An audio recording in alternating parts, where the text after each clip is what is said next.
Hi all, it's Ben, bringing you another movie review. This one is on Army of the Dead. It just recently came out on Netflix. I guess you can watch it also in the theaters. I'm just going to probably point out some things that bothered me. For most people, it's not a big deal, but I'm a weird guy and I pick at the most weird little things. So before I begin, just remind you that spoilers. I'm going to talk a lot about this movie. Army of the Dead is also made by Zack Snyder, and you know about my feelings about his previous movies. This one runs 2 hours and 28 minutes. It's kind of long for a zombie movie. A lot of the scenes in it I felt could have been cut down because I think they were unnecessary. Anyhow, let's start off. This beginning scene where there's an army convoy transporting the super zombie, I was wondering how come the convoy was clumped up so close together. They usually should have another car maybe a quarter mile ahead, just to check out and scope out that there's nothing in the road or any hijack happened, because granted, this is supposed to be some super duper precious cargo. And you mean to tell me there's two guys driving along and they don't see this car coming right at them? I mean, come on, you see it a mile away, there's headlights, the sky is kind of dark, you would see it. Speaking of this super precious cargo, how come they didn't have more troops or guards kind of protecting this thing? How come there wasn't a predator drone up in the air just to kind of check out, make sure things were okay? I would think that, you know, if it had an accident like here, they would just have that drone fire a Hellfire missile and just incinerate the thing, you know? Because it's worse having that get out than it is trying to preserve it. This scene doesn't make any sense. You can see the container already knocked over. Its doors open. Super zombie comes out and starts killing everybody. The head dude, or the guy in charge, has already been told to pull back and get the hell out of there, right? Why doesn't he just jump back in the Humvee and drive away? It looks like the Humvee's fully operational. It doesn't make any sense. Why would you run out into the desert? You got a Humvee right there. Why didn't you just lay low until that thing kills everybody, make it to a different Humvee? If that one in the dirt is out of commission, you still have another Humvee on the road that you could jump into. Why run into the desert?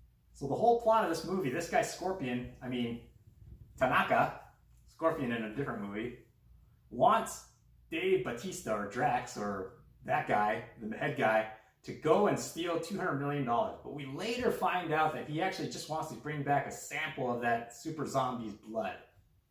Why don't you just tell him that's the mission? Why waste your time with the $200 million? The mission would have been a lot faster if you just need to extract some of that zombie blood instead of sending in your whole team to try to get $200 million that you already got back from the insurance. You could have just told Dave Bautista, hey guy, I need you to go in there, I need you to extract one zombie, dead or alive, I just need a blood sample, and I will pay you $50 million. Or you could say $40 million. He looked like he'd do it for $40 million, even $30 million. It'd be a lot easier. Did you notice how they were bringing gas canisters on their back? Those containers are probably, I know those aren't 5-gallon tanks, they're probably 2-3-gallon tanks. So they brought fuel for the helicopter and the generator. That doesn't look like enough fuel for either. Speaking of the helicopter, did you notice how weird it was that Peters, you know, she's going up there with just like 3 to 5 gas containers to fuel up the helicopter. We'll give them the benefit of the doubt, they're just topping it off, but all they brought was gas. And they didn't bring any spare parts, it didn't look like she had any tools. I'll give her another benefit of the doubt. Maybe she has like a Swiss Army knife to repair this helicopter, but you don't have any spare parts. You don't know how long that thing's been out there, just laying out there, wearing down. You didn't bring any spare parts, and you're just going to fuel it up and go. So how she got this thing up and running, I'm not sure. She probably used her hair clip, some paper clip, MacGyvered something together. Overall, just bringing gas and hoping that all you need is gasoline for this helicopter. This maneuver, the super zombie is running toward the helicopter. Why are you pulling the helicopter down? You pull up and away. You pull the helicopter down. Look, you just jumped in. Why are you doing that? So this scene, Martin and the Coyote are doing a perimeter check, right?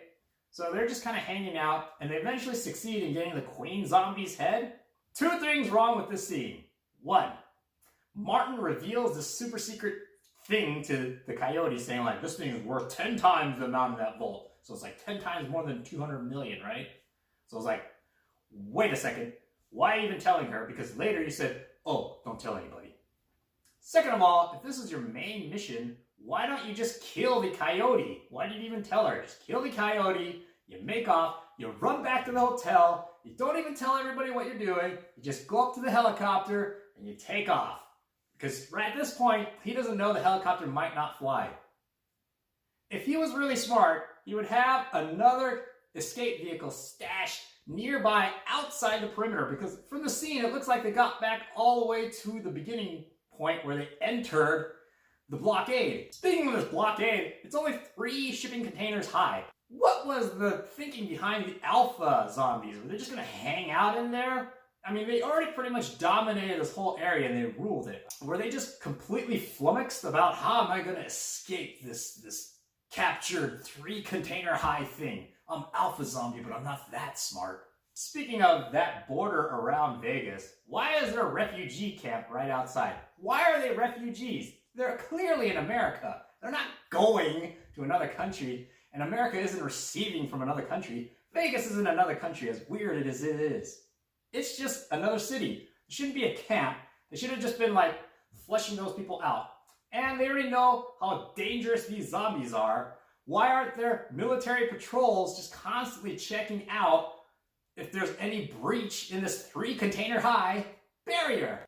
So I'm to believe that Drax the Destroyer's daughter is going to go on a 1-woman mission to find her friend with just a pistol. Speaking of Kate, Drax's daughter, did you notice how many headshots were in this movie? I'll give the benefit of the doubt that all these guys are pretty trained and shoot headshots, so they never waste a bullet. But this is his daughter, who looks like she's kind of hippy-dippy and make love, not war. But yet she is pulling off headshots left and right with her 1 pistol. Not only that, when she encounters the super zombie, she gets a couple of clean shots off his metal mask. I'm thinking, if you're that good at shooting several yards away with a pistol, you might as well aim for the eye hole. You probably could have killed him. Also, her attempt to rescue her friend kind of ended in defeat because one of the friends already got killed in the building, and after the helicopter crash, we're left to assume the other friend died in the helicopter crash. What were all these alpha zombies doing up here in this hotel, just standing around? Why were they all just hanging out up there? And then the queen zombie and the head zombie looks like they're left to do everything by themselves. Look at this guy. He's just on a horse by himself. Where's your crew? Why don't you have your underlings around you or just scoping out the situation? They're just hanging out there in the pool deck. Were they just shooting the breeze with each other? I mean, what were they saying? Like, hey, how's it going? Hey, how you doing? Hey, you think the big guy's gonna come back soon? You heard about Bitcoin? Nah, man, it's the heat. You gotta moisturize out here. Why would you send the queen zombie if you knew she was Prego? I noticed there was a lot of explosions with people too close by. This guy, he's lost his girlfriend, so he just shoots the gas canister on her back. He looked like, at the beginning of that scene, he's only maybe 20, 30 yards away, but this explosion he's just gonna shoot. Doesn't worry about shrapnel, the heat, anything. Van just goes ahead and attaches an explosive device to blow up the vault. But they're all just standing around. They didn't take cover. He didn't say fire in the hole. He just exploded the gate. What if there's shrapnel again? He pulls a grenade, and I'll give him credit. You know, Drax does run away to the elevator, but like, I don't think you can outrun an explosion, Chief. This is kind of nitpicky and small, but that rebar, it would have just went right through the coyote. It wouldn't have thrown her back because it's just a piece of rebar. She would have stayed in place and certainly not been pulled back. But that's Hollywood physics for you. So the government's plan is to demolish this place with a low-yield nuke. First of all, a low-yield nuke is still a nuke. Second of all, this helicopter would never outrun this low-yield nuke. You see that big bright flash? That is traveling at the speed of light. That also means an EMP pulse has been released as soon as that low-yield nuke hit Vegas. It would have taken out the helicopter, and shortly after, the helicopter would have crashed. Second of all, there's this impact and explosion. That shock wave, no man-made, unless you're in a rocket, you're riding a rocket, no man-made vehicle like a helicopter would outrun that sonic blast. So this vault has 3 booby traps. The first ones are these darts. Okay. Second one is these machine guns. Okay. Third one is this gigantic door that crushes the zombie. This doesn't make any sense. As soon as those booby traps are triggered, the system should know there's a breach. All you need is the door that closes, and then the system should alert security that there's a breach. Second of all, when it crushes the zombie, there's no need for the doors to open up back.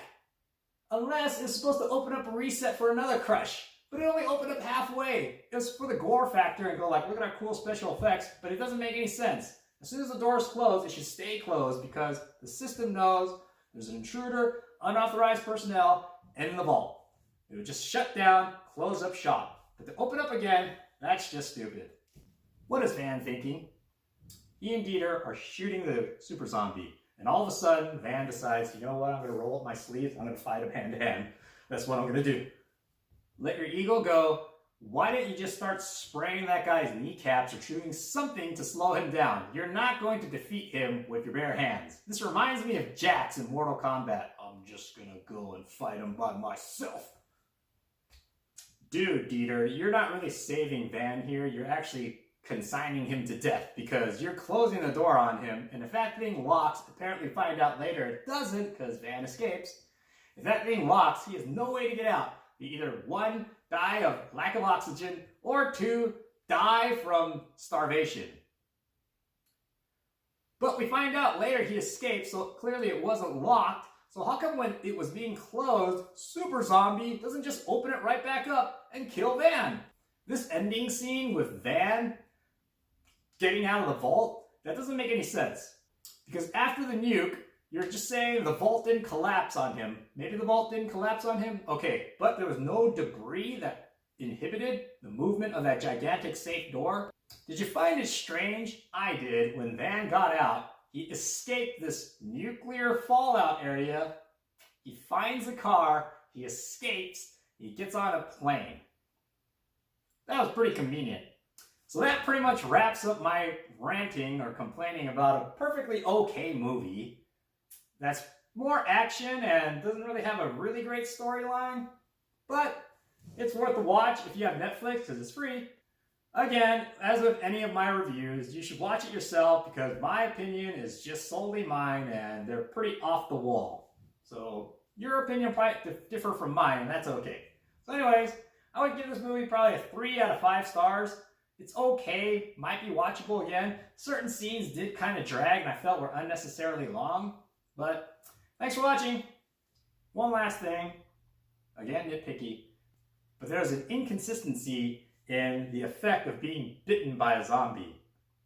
Throughout the movie, various people turn at various times, but here Van, he's just escapes, makes it to an airport, gets on a flight to Mexico City, then realizes he's been bit. Like, come on dude, other people turn right away. What makes you so special?